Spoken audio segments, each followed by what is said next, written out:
Hello बच्चों, आज इस कक्षा में हम आपकी पाठ्य पुस्तक वसंत भाग 2 का तीसरा पाठ हिमालय की बेटियां पढ़ेंगे। तो बच्चों, जैसा कि आप सभी जानते हैं कि इससे पिछली कक्षा में हमने इस पाठ का कुछ भाग पढ़ लिया था। बाकी बचा हुआ भाग आज पढ़ेंगे। तो चलिए शुरू करते हैं। तो बच्चों, इसके 2 पैराग्राफ हो चुके थे हमारे और हमने इसके क्वेश्चन आंसर भी किए थे। तो आज तीसरा पैराग्राफ हम पढ़ते हैं। कहाँ ये भागी जा रही है, वह कौन लक्ष्य है जिसने इन्हें बेचैन कर रखा है। अपने महान पिता का विराट प्रेम पाकर भी इनका हृदय अतृप्त ही है। तो वह कौन होगा जो इनकी प्यास मिटा सकेगा। बर्फ जली नंगी पहाड़ियाँ, छोटे छोटे पौधों से भरी घाटियाँ, बंधुर अधित्यकाएँ, सरसब्ज उपत्यकाएँ, ऐसा है इनका लीला निकेतन। खेलते खेलते जब ये जरा दूर निकल जाती हैं तो देवदार, चीड़, सरो, चिनार, सफ़ेदा, केल के जंगलों में पहुंचकर शायद इन्हें बीती बातें याद करने का मौका मिल जाता होगा। कौन जाने बुढ़ा हिमालय अपनी इन नटखट बेटियों के लिए कितना सिर धुनता होगा। बड़ी बड़ी चोटियों से जाकर पूछिए तो उत्तर में विराट मौन के सिवा उनके पास और रखा ही क्या है।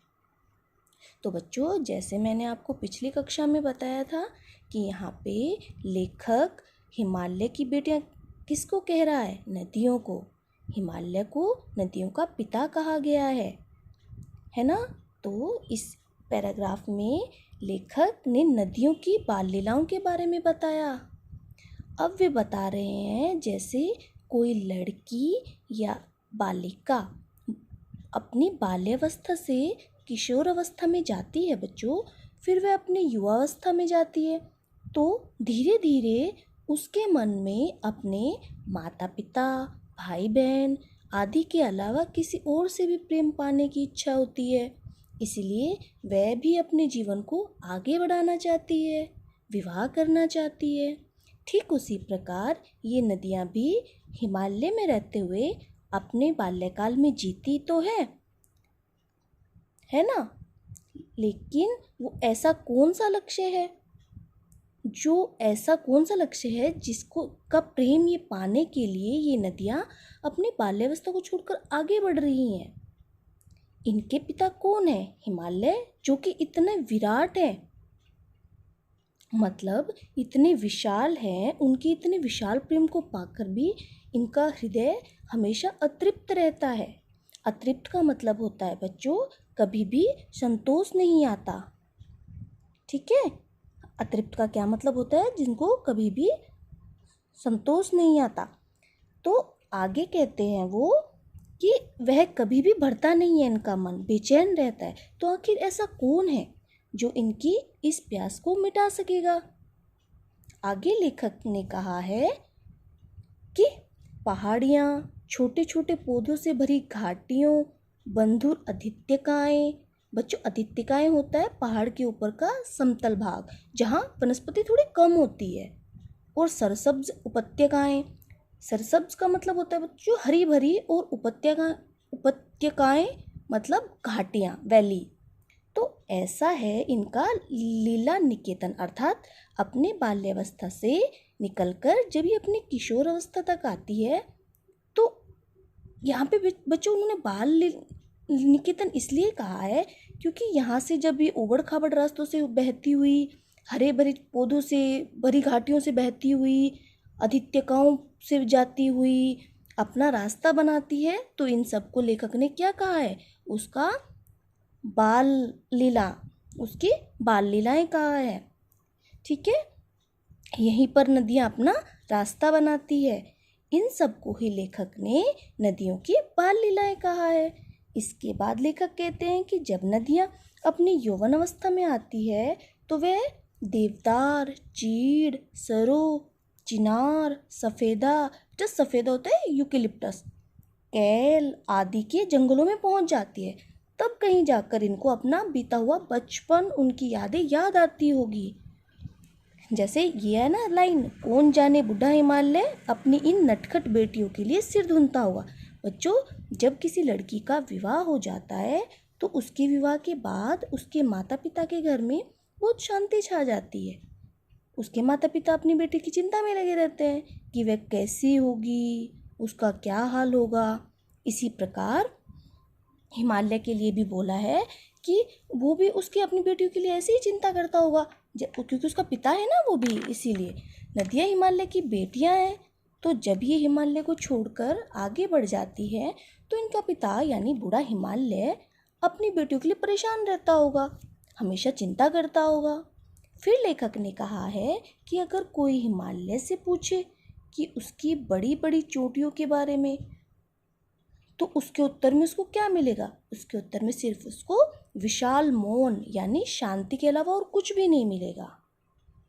ठीक है बच्चों, समझ में आया ये पैराग्राफ? ठीक है, अभी आगे चलते हैं। सिंधु और ब्रह्मपुत्र ये दो ऐसे नाम हैं जिनके सुनते ही रावी, सतलुज, व्यास, चनाब, झेलम, काबुल, कपीशा, गंगा, यमुना, सरयू, गंडक, कोसी आदि हिमालय की छोटी बड़ी सभी बेटियां आंखों के सामने नाचने लगती है। वास्तव में सिंधु और ब्रह्मपुत्र स्वयं कुछ नहीं है। दयालु हिमालय की पिघले हुए दिल की एक एक बूंद न जाने कब से इकट्ठा होकर इन दो महानदों के रूप में समुद्र की ओर प्रवाहित होती रही है। कितना सौभाग्यशाली है वह समुद्र जिसने पर्वतराज हिमालय की इन दो बेटियों का हाथ पकड़ने का श्रेय मिला। तो बच्चों, अब आगे लेखक ने सिंधु और ब्रह्मपुत्र नदी के बारे में बताया है। बच्चों, सिंधु नदी पंजाब से होते हुए सागर में मिलती है, जबकि ब्रह्मपुत्र तिब्बत, भारत व बांग्लादेश से बहती हुई कहाँ जा गिरती है? बंगाल की खाड़ी में। आप लोगों ने एसएसटी में पढ़ा ही होगा। तो लेखक ने कहा है कि ये दोनों नदियाँ महानद है। बच्चों, महानद उनको कहते हैं जो बहुत सारी छोटी छोटी नदियों से मिलकर ना बड़ी विशाल नदी का रूप ले लेती है। तो इनका नाम, इसलिए इनको महानद कहा है।